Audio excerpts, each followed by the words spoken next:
ጸሎተ ሃይማኖት ማለት በማመን የሚጸለይ ጸሎት ማለት ነው።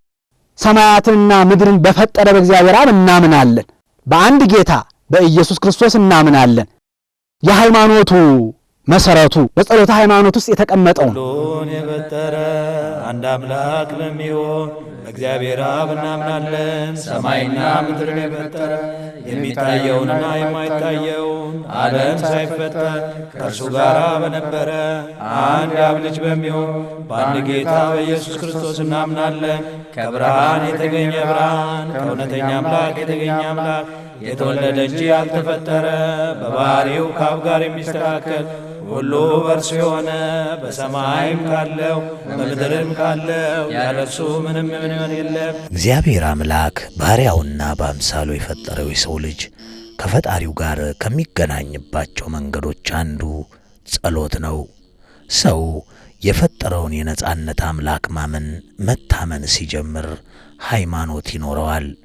ማመን በዓይነ ሥጋ አይቶ በእዝነ ሥጋ ጆሮ ሰምቶ በልቡ አስቦ በስሜቱ ሐሳትም አድምጦ ሊመረምሩት የማይቻለውን ሩቅ በመሆንና በረቂቅነት ያለውን ይሆናል ያደርጋል ብሎ መቀበል ነው።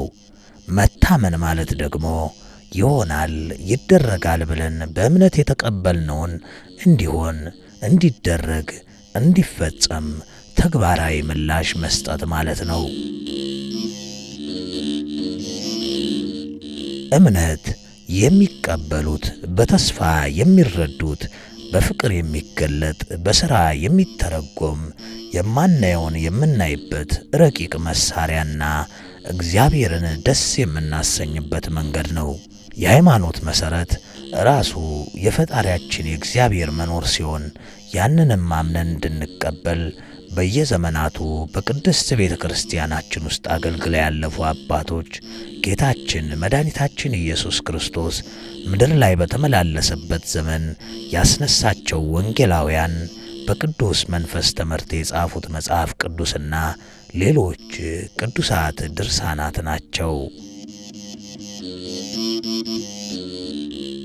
በዚህች በደሙ በዋጃት በቅድስት ቤተ ክርስቲያናችን ውስጥ ከሚከናወኑት የጸሎት ሥርዓቶች መካከል ጸሎተ ሃይማኖት መሠረታችን ነው። አንድ የኢትዮጵያ ኦርቶዶክስ ተዋሕዶ ቤተ ክርስቲያን እምነት ተከታይ ጸሎተ ሃይማኖት ሲጸልይ ምን እያለ እንዳለ ሊገባው፣ የምናምነው እምነት ምን እንደሆነ ሊረዳ ይገባል። እናም ይህንን በማሰብ በተከታታይ 2 ሳምንታት የሚቀርብ መርሃ ግብር ከአንድ መምህር ጋር ይዘንላችሁ ቀርበናል። ክፍል 1ን እንደሚከተለው እንድትከታተሉ እንጋብዛለን። ነአምን በአሐዱ አምላክ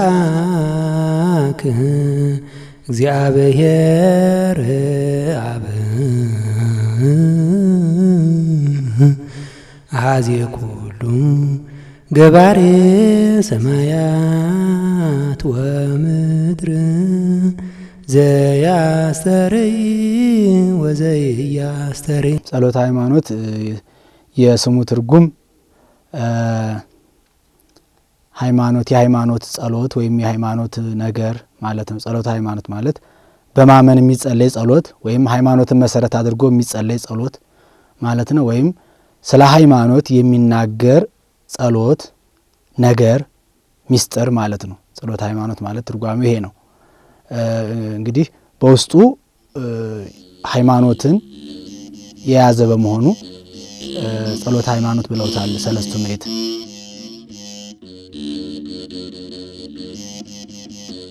ጸሎተ ሃይማኖትን ያዘጋጁት ወይም የደረሱት በ305 ዓመተ ምህረት የነበሩ ሊቃውንት ሰለስቱ ምዕት ናቸው። ሰለስቱ ምዕት ይህንን ጸሎተ ሃይማኖት ሲያዘጋጁት ወይም ሲደርሱት እንዲሁ አይደለም። የራሳቸው ምክንያትና ወቅታዊ የሆነ ዓላማ ነበራቸው።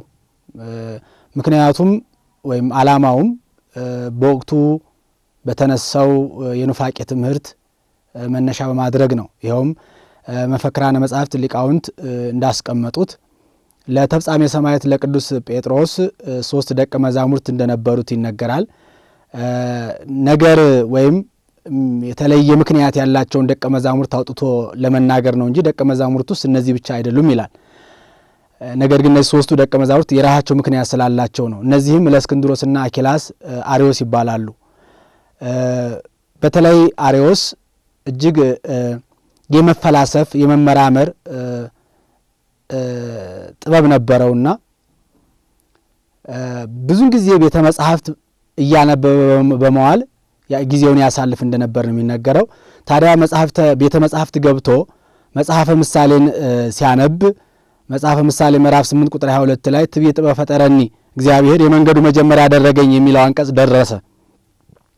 ያን ጊዜ ለካ ወልድ ፍጡር ነው ብሎ ተነሳ። ወልድ ፍጡር በመለኮቱ አለ። በዚህ ምክንያት እንግዲህ ይህንን የኑፋቄውን ትምህርት ወጥቶ ከባልንጀሮቹ ያስተምረው ጀመር። ይሄ ብቻ አይደለም። አርዮስ እንደሚባለው እንግዲህ ገጣሚም ሲያንጎራጉርም ድምፀ መልካም ስለነበረ በግጥሙም በድምፁም እየተሳቡ ብዙዎች የክህደቱ ሰለባ ለመሆን በቁ። ይሄ የክህደት ቅሰጣ ወይም ዘመቻው በታወቀ ሰዓት ሄደው ለመምህሩ ለጴጥሮስ ነገሩት። እሱም ጠርቶ ከኔ አልተማርከው ከመጽሐፍት አላገኘው ተው ይቅርብህ አለው። እሱ ለጊዜው እሺ አለ። በኋላ ግን በድብቅ ያስተምረው ጀመር። አረ መምህር ደቀ መዝሙርህ ከክህደቱ ሊመለስ አልቻለም፣ አሁንም እያስተማረ ነው ብለው ነገሩት። ይህን ጊዜ አውግዞ ለየው። ካሁን በኋላ ወደ ቤተ እግዚአብሔር እንዳይደርስ ከምእመናን እንዳይገናኝ ውጉዝ ብሎ ለይቶታል።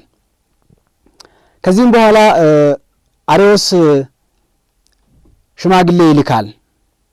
መቼስ ጠጅ የማያሰክረው የቀለም ሰረገላ የማያሰነካክለው ቀን የማይጥለው ሰው የለም። ለጊዜው መስሎኝ ተነሳሁ፣ አሁን ግን ተመልሻለሁ። መምህሬ ይቅር ይበለኝ፣ ከግዝቴ ይፍታኝ፣ ወደ ቤተ እግዚአብሔር መልሰኝ፣ ከባልንጀሮችም ያገናኘኝ ብሎ አማላጅ ይልካል።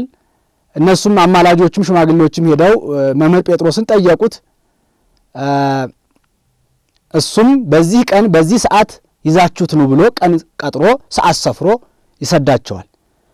ሽማግሌዎችም በቀነ ቀጠሮ ተገኝተው ይዘውት መጡ። ሲመጡ ገና ከውጭ ሲደርስ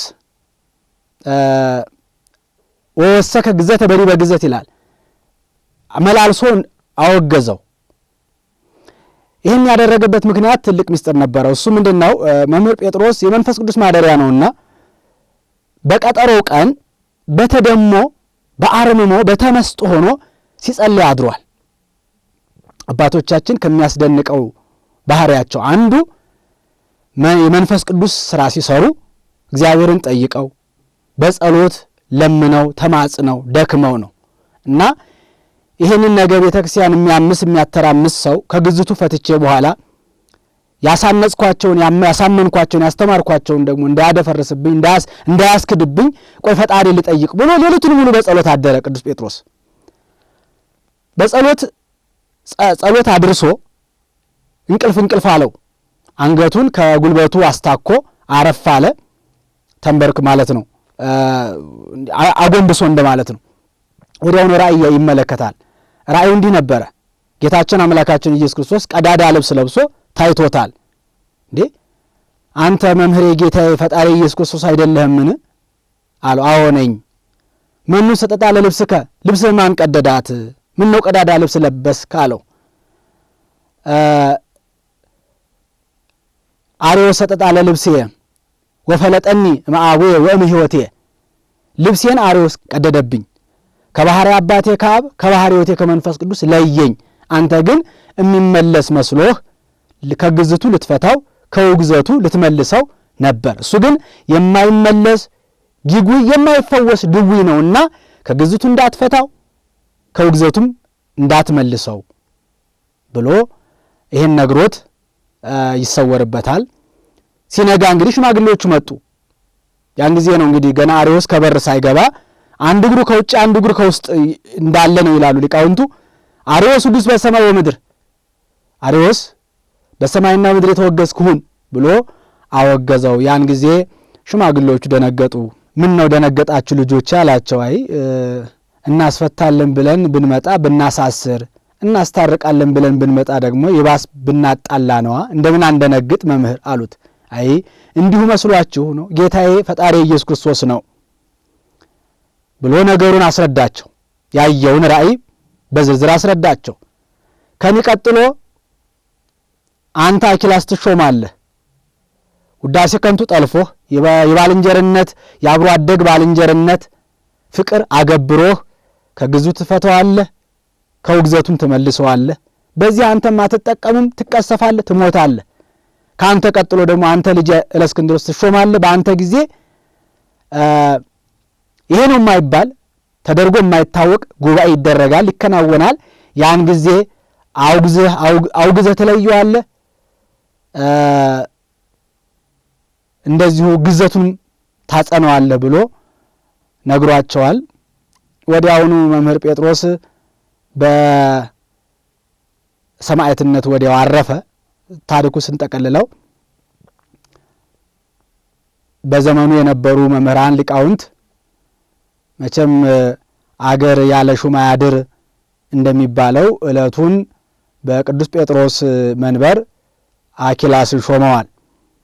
ይህን ጊዜ እንግዲህ አርዮስ ደስ እያለው እየፈነጠዘ መጣ። ውዳሴ ከንቱ እያቀመሰው ይመጣል። እንግዲህ በእውነት የእስክንድርያ መንበር ተገቢውን ሰው አገኘች። አኪላስ ወንድሜ ወዲህ የተማረ ወዲህ ግብረ ገብ ምን የጎደለው ነገር የሌለ ትክክለኛውን ሰው አገኘች እያለ በውዳሴ ከንቱ ይጠልፈው ጀመር። መምህር ጴጥሮስንማ ማን አልተማረ ይለዋል። ነገር ግን ታዲያ ምን ይሆናል? ቸኩሎ ይገዝታል። ኦፈ ገዝት ነው ብሎ ጴጥሮስን እያሳነሰ አኪላስን እያወደሰ ጴጥሮስን እያናናቀ አኪላስን እያጸደቀ በተናገረ ጊዜ አኪላስ በውዳሴ ከንቱ ተጠለፈ። ልክ በመምህሩ ጴጥሮስ ቃል መሰረት ማለት ነው። ያን ጊዜ ከማንም ሳያማክር ማንንም ሳያማክር ከግዝቱ ፈታው፣ ወደ ቤተክርስቲያን እንዲገባ አደረገው። እንግዲህ ይሄ የሚያሳየው እንግዲህ በዘመናችንም ዛሬ አለ። ዛሬም በአብሮ አደግነት በይሉንታ በትውውቅ ትክክለኛ እንዳልሆነ እያወቁ እርስ በርሳቸው የሚሸነጋገሉ አባቶችም አሉ ዛሬ። አኪላስም እንዳልተጠቀመ እንደተቀሰፈ በዘመናችንም ያሉ ሰዎች ምንም ባይናችን ባናይም መቀሰፋቸው አይቀርም። ይሄ የእግዚአብሔር ቃል ነው። ምክንያቱም ኃጥእና ጻድቅ አማኝና ከሃዲ አብሮ ሊኖር አይችልም። እንዳውም ቅዱስ ጴጥሮስ ሊቀ ሐዋርያት ቅዱስ ጴጥሮስ አንተ አለት ነህ፣ በአንተ አለትነት ቤተክርስቲያን መሰርታለሁ ብሎ ስሙን ጴጥሮስ ያለው አለት ያለው ትልቁ ምስጢር ምንድን ነው? አለት ስጋን ከአጥንት አጥንት ከስጋ እንደሚለይ ሁሉ አንተም ኃጥኡን ከጻድቁ ጻድቁን ከኃጥኡ አማኙን ከካሃዱ ካሃዱን ከአማኙ ለይተህ ታስተምራለህ ሲለው ነው። በመንፈቁ ሞተ አኪላስ፣ ተቀሰፈ። ወዲያውኑ እለእስክንድሮስ ተሾመ። እለእስክንድሮስ ምን አለ? መምህሬ ጴጥሮስ በበር ያስወጣውን በመስኮት ያስገባው ማን ነው ብሎ በመምህሩ ቃል መሰረት አውግዞ ለየው አርዮስን። ይህን ጊዜ አርዮስ ተበሳጨ። በዘመኑ የነበረው ንጉሥ ቆስጠንጢኖስ ይባላል እና ይህ ቆስጠንጢኖስ ታሪኩ ብዙ ነው። አማኝ ስለነበረ አባቱ የበራንጥያ ሰው ነው፣ ቁንስጣ ይባላል። እናቱ ያው እንደምናውቀው እሌኒ ናት። ታሪኩ ብዙ ስለሆነ ታሪኩን አንተርክም እሱን። ሆኖም ግን ንግሥት እሌኒ በሃይማኖት ኮትኩታ ስላሳደገችው ካደገም በኋላ ሃይማኖትን አጥንቶ ምግባሩን አቅንቶ የኖረ ታላቅ ንጉሥ ነው እና ይህ አርዮስ ይግባኝ ይጠይቃል። የተበደለ ከነጋሽ የተጠማ ከፈሳሽ ይላሉ አባቶቻችን። አቤት ብሎ ይግባኝ ለንጉሥ ቆስጠንጢኖስ ደብዳቤ ይልካል። ንጉሥ ቆስጠንጢኖስም ባላጋራህን አስቀምጬ ጉዳይህን አይልሃለሁ አለው። በኋላ ለእስክንድሮስ ተጠራ። ለእስክንድሮስ ጉዳዩን አስረዳ። ቅዱስ ጴጥሮስ እንዴት አድርጎ አውግዞ እንደለየው የተወገዘበት ምክንያት ምን እንደሆነ በሚገባ አስረዳው። በኋላ ግን አርዮስ ሲፈለግ ጠፋ። በኋላ ግን አርዮስ ፊት ለፊት ከእስክንድሮስ ፊት ለፊት ተቀምጦ መወያየት መነጋገር ቢጠላ ቆስጠንጢኖስ ለምን በአደባባይ አውግዘህ አትለየውም አባቴ አለው። ጉባኤ ላቁምልህ አለው። ለእስክንድሮስ ደስ አለው። ደስ ያለበት ምክንያት አንደኛ የመምህሩ ትንቢት ስለደረሰለት። መምህሩ ምን ብሎት ነበረ? በአንተ ዘመን ተደርጎ የማይታወቅ ታላቅ ጉባኤ ይከናወናል፣ ያን ጊዜ አውግዘህ ትለየዋለህ ብሎት ነበርና ያ ትንቢት ስለደረሰለት ደስ አለው። ንጉሥ ቆስጠንጢኖስም ደስ ብሎታል። ለምን? ለእስክንድሮስ ሲያስረዳው በሚስጥር ሲያብራራለት ንጉሥ ቆስጠንጢኖስ በተመስጦ ይመለከተው ነበር። በውስጡ ምን ይል ነበረ? ከአንድ ግለሰብ እንዲህ አይነት ሚስጥር ከሰማሁ ከነዚያ ሊቃነ ጳጳሳትና ሊቃውንትማ ተቀምጬ ብማር የቱን ያህል ሚስጥር አገኝ ይሆን ብሎ በጉባኤው ተደሰተ። ስለዚህ ደስታቸው የጋራ ሆነ። ጉባኤ በኒቅያ እንዲሆን ተወሰነ።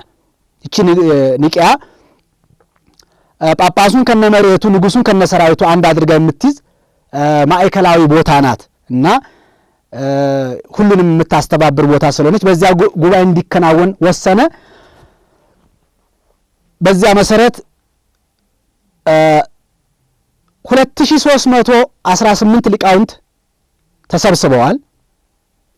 ከነዚህ 318ቱ ሊቃውንት በሃይማኖት ጸንተው ይህንን በጸሎተ ሃይማኖት መሰረት ውሳኔ ወስነው አርዮስን አውግዘው ለይተዋል።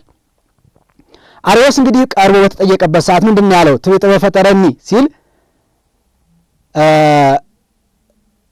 ፈጠረኝ ያለውን የሶሎሞንን ምሳሌ በጠቀሰ ጊዜ እታች መጽሐፍ ምሳሌ ምዕራፍ 8 ቁጥር 25 ላይ እምቅድመ አድባሩ አጉር ወላይ ደኒ ይልብሃል፣ ከኮረብቶች ከተራሮች በፊት ተወለድኩ ይልብሃል ብለው በመለሱለት ጊዜ አይ ይፈጥረዋልም ይወልደዋልም አለ። አይ ምን ነው እኛ የምንፈጥረውን አንወልደውም የምንወልደውን አንፈጥረውም ብሉት መልስ አጣ። በዚህ ጊዜ ተረታ። ከዚያም በኋላ 318ቱ ሊቃውንት አርዮስን አውግዘው ለይተው ጸሎተ ሃይማኖትን ደንግገዋል፣ ወስነዋል። የጸሎቶች ሁሉ መዝጊያና መክፈቻ እንዲሆን አድርገውታል።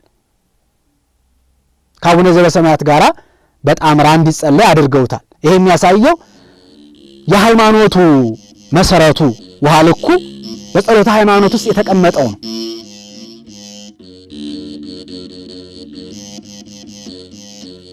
በጸሎተ ሃይማኖት 5ቱ አዕማደ ምስጢር እናገኛለን። ምስጢረ ሥላሴ፣ ምስጢረ ሥጋዌ፣ ምስጢረ ቁርባን፣ ምስጢረ ጥምቀትና ምስጢረ ትንሣኤ ሙታን። እንግዲህ ጸሎተ ሃይማኖትን አምድ በአሐዱ አምላክ እግዚአብሔር አብ አሐዜ ኩሉ ከሚለው ጀምሮ ይሄ እንግዲህ ምስጢረ ሥላሴ ነው። በባህሪ በህልውና ከአብ ከወልድና ከመንፈስ ቅዱስ አንድ በሚሆን በእግዚአብሔር አብ እናምናለን። አሐዜ ኩሉ ዓለምን እንደ ጽና እንደ ጽዋ በእጁ በመዳፉ በያዘ በእግዚአብሔር አብ እናምናለን። ገባረ ሰማያት ወምድር ሰማያትንና ምድርን በፈጠረ በእግዚአብሔር አብ እናምናለን። ዘያስተሪ ወዘያስተርኢ የሚታየውን ግዙፉን የማይታየውን ረቂቁን በፈጠረ በእግዚአብሔር አብ እናምናለን። የሚታየው ግዙፉ ሰማይና ምድር ነው። የማይታየው ረቂቁ ደግሞ ነፍሳት፣ ነፋሳት፣ መላእክት እነዚህ ረቂቃን ናቸው። ረቂቃን ፍጥረታት ይባላሉ። በአጠቃላይ በሰማይ የሚኖሩ ፀሐይ፣ ጨረቃ፣ ከዋክብትና መላእክትን በፈጠረ በምድር በሚኖሩ እንስሳትን፣ እጽዋትን፣ አዕዋፍን የሰውን ልጅ በፈጠረ በእግዚአብሔር አብ እናምናለን። በትርጓሜው ደግሞ ዘያስተሪ ወዘያስተሪ የሚል ዘያስተሪ በዘፈቀደ በሚገለጥ በእግዚአብሔር አብ እናምናለን። ወዘያስተሪ በባህሪው የማይገለጥ ወንጌላዊ ቅዱስ ዮሐንስም ተናግሮታል። እግዚአብሔር አብን ያየው የለም አንድም እንኳን ሊያየው አይችልም ይላል። ነገር ግን አንድያ ልጁ እሱ ተረከው በማለት ይናገራል። ለምን እግዚአብሔር በባህሪ ክብሩ ሊያየው የሚችልም አንዳች የለም። ሊቀ ነቢያት ሙሴም ክብርህን አሳየ፣ ምን ታክላለህ፣ ምን ትመስላለህ፣ እስኪ አሳየ ብሎ በጠየቀው ጊዜ አልቦ ዘይሬ ገጼ ሀዩ አሐተ ሰዓተ የኔን ፊት አይቶ አንድ ሰዓት ጸንቶ መቆም የሚቻል የለም ብሎ ነግሮታል። በኋላ ግን በለበሰው ሥጋ በጠባብ ደረት በአጭር ቁመት ተወስኖ በዚህ ምድር እየተመላለሰ በሚያስተምርበት ዘመን ለሊቀ ነቢያት ለሙሴ ልቡን መሻት ፈጽሞለት በደብረ ታቦር ላይ ተገልጦለታል። ስለዚህ እግዚአብሔርን በባህሪ ክብሩ ማየት አይቻልም ነው። በዘፈቀደ ግን ይገለጣል። ዘያስተሪ ያለ ይሄን ነው። ዘያስተሪ በዘፈቀደ ይገለጣል። ወዘኢያስተሪ በባህሪ ክብሩ የማይገለጥ ዘያስተሪ ለበቁ ሰዎች የሚገለጥ ወዘኢያስተሪ ላልበቁት ደግሞ የማይገለጥ ዘያዘሪ ወዘኢያስተሪ ይላል። ሲጠብቅ የማይታይ አምላክ በሆነ በእግዚአብሔር አብ እናምናለን ይላሉ ሰለስቱ ምዕት። ይቀጥልና እንግዲህ ወነአምን በአሐዱ እግዚእ ኢየሱስ ክርስቶስ። ይሄ እንግዲህ ጌታችን ኢየሱስ ክርስቶስ ዓለም ሳይፈጠር ዘመን ሳይቆጠር ከአብ አካል ዘመ አካል ባህሪ ዘመ ባህሪ መወለዱን የሚያበስርልን ይሄ ነው። ሌላው ወነአምን በአሐዱ እግዚእ ኢየሱስ ክርስቶስ፣ በአንድ ጌታ በኢየሱስ ክርስቶስ እናምናለን። ዘህሉ ምስሌሁ እምቅድመ ይትፈጠር ዓለም ሳይፈጠር ከእርሱ ጋር በባህሪ በህልውና በአገዛዝ በመለኮት በጌትነት በስልጣን አንድ በሆነ በኢየሱስ ክርስቶስ ከአብ ከመንፈስ ቅዱስ ጋር አንድ በሆነ በኢየሱስ ክርስቶስ እናምናለን። ቅድመ ዓለም ያለ ተድህሮ ያለ ተፈልጦ ከአብ አካል ዘበአካል መወለዱን እናምናለን። ብርሃን ዘእምብርሃን አምላክ ዘእማምላክ ዘበአማን ከብርሃን አብ በተገኘ በብርሃን በወልድ እናምናለን። ከእውነተኛ ከባህሪ አምላክ ከአብ በተገኘ በእውነተኛ በባህሪ አምላክ በወልድ እናምናለን። ብርሃን ዘእምብርሃን አምላክ ዘእማማን ዘተወልደ ወአኮ ዘተገብረ በተወለደ እንጂ አለ ባልተፈጠረ በጌታችን በኢየሱስ ክርስቶስ እናምናለን። ለምን አርዮስ ፈጥሮ ፈጠረበት ብሎ ስለነበረ ይህንን የምንወልደውን አንፈጥረውም የምንፈጥረውን አንወልደውም ብለው ረተው ስለነበረ ልክ በዚህ ቃል መሰረት በተወለደ እንጂ ባልተፈጠረ በእግዚአብሔር ወልድ በኢየሱስ ክርስቶስ እናምናለን ብለዋል። ከዛ ይቀጥልና ምስጢረ ሥጋዌ ይተካል። ከምስጢረ ሥላሴ እንግዲህ ምስጢረ ሥጋዌን የሚከተለው ምስጢረ ሥላሴ እንግዲህ ማለት የአብ የወልድ የመንፈስ ቅዱስን የጋራ ገንዘባቸው ምን እንደሆነ የግል ገንዘባቸው ምን እንደሆነ የምንማርበት የምንረዳበት ነው። የጋራ ገንዘባቸው የምንለው መለኮት፣ ባህሪ፣ አገዛዝ፣ ስልጣን፣ ጌትነት ይሄ ጋራ ገንዘባቸው ነው። የግል ገንዘባቸው ስማቸው፣ አካላቸው ነው። በስም አብ ወልድ መንፈስ ቅዱስ ብለን እንጠራለን። በግብር አብ ወላዲ ወልድ ተወላዲ መንፈስ ቅዱስ ሰራጺ ነው። የአብ ግብር መውለድና ማስረጽ ነው። መስረጽም አይደለም መወለድም አይደለም። የወልድ